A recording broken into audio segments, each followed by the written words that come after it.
लियारी कराची का वो इलाका जहां गोलियों की आवाज लोरियों से ज्यादा सुनी गई, जहां बच्चों ने बोलना सीखने से पहले चुप रहना सीख लिया, जहां माएं दुआ से पहले दरवाजा बंद करती थी और जहां एक नाम था जिसका जिक्र होते ही महफिलें खामोश हो जाती थी। रहमान डकैत बलूच। ये कहानी सिर्फ एक आदमी की नहीं है, ये कहानी है डर की, मजबूरी की, सियासत की और उस सिस्टम की जिसने इंसानों को नाम नहीं, पहचान नहीं, सिर्फ हथियार पकड़ा दिए। तंग गलियां, सीलन भरी दीवारें, हर मोड़ पर किसी पुराने खौफ का साया। लियारी सिर्फ एक इलाका नहीं है, ये एक ऐसा जख्म है जो हर रोज रिश्ता रहा लेकिन कभी भरा नहीं। यहाँ गरीबी कोई हालत नहीं थी, ये पहचान थी। यहाँ बेरोजगारी कोई समस्या नहीं थी, ये विरासत थी। बच्चे सपने नहीं देखते थे, वो सिर्फ अगले दिन तक जिंदा रहने की उम्मीद करते थे। लियारी में पैदा होना किसी इम्तिहान से कम नहीं था और इसी इम्तिहान में एक लड़का बड़ा हो रहा था, रहमान। रहमान का बचपन भी लियारी जैसा था, अधूरा, असुरक्षित और सख्त। खेलने की उम्र में उसने डर देखा, सीखने की उम्र में उसने ताकत को बोलते देखा। जब सिस्टम किसी गली में नहीं पहुंचता तो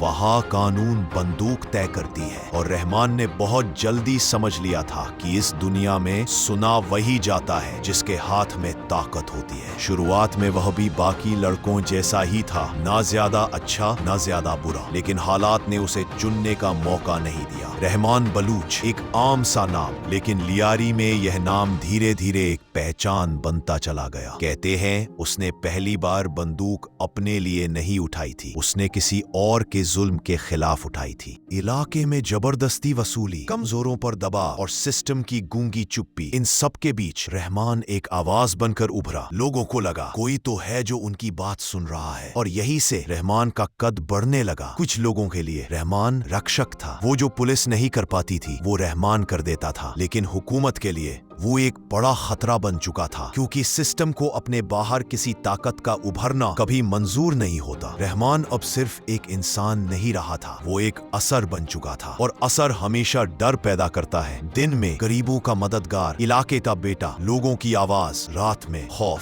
फैसले, गोलियां। कुछ कहते थे वो जालिमों से लड़ाई लड़ी, कुछ कहते थे वो खुद जालिम बन गया। सच शायद इन दोनों के बीच कहीं था, क्योंकि जब हालात इंसान को दीवार से लगा देते हैं तो रास्ते अक्सर खून से होकर गुजरते हैं। लियारी की लड़ाई सिर्फ दो गैंग्स के बीच नहीं थी, यह लड़ाई थी असर की, इलाके पर पकड़ की और सियासत की शह पर चल रही बंदूकों की। हर गैंग के पीछे कोई ना कोई ताकत थी और रहमान इस पूरे खेल का सबसे अहम मोहरा बन चुका था। जैसे जैसे उसकी ताकत बढ़ी वैसे वैसे दुश्मन भी बढ़ते गए और लियारी धीरे धीरे जंग का मैदान बनती चली गई। एक समय ऐसा आया जब लियारी में कानून नहीं, रहमान का नाम चलता था। दुकानें उसके इशारे से खुलती और उसी के डर से बंद होती। लोग उसका नाम लेते हुए इधर उधर देखते थे, लेकिन डर की एक सच्चाई होती है, वो कभी स्थायी नहीं रहता। वो जितना बड़ा होता है उतनी ही जल्दी टूटता है और रहमान का डर भी अब अपने आखिरी पड़ाव की ओर बढ़ रहा था। सियासत ने रहमान को कभी दुश्मन बनाया, कभी हथियार। जरूरत पड़ने पर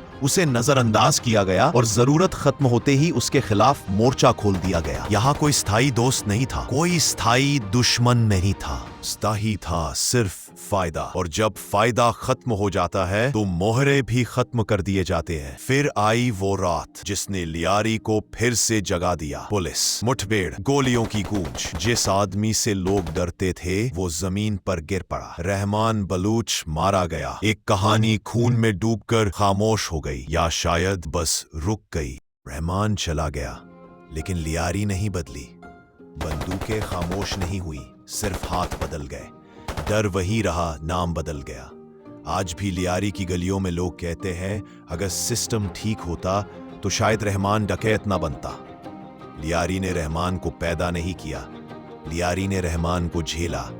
और जब तक हालात नहीं बदलेंगे नाम बदलते रहेंगे, कहानियां नहीं, क्योंकि बंदूक मर सकती है लेकिन मजबूरी नहीं।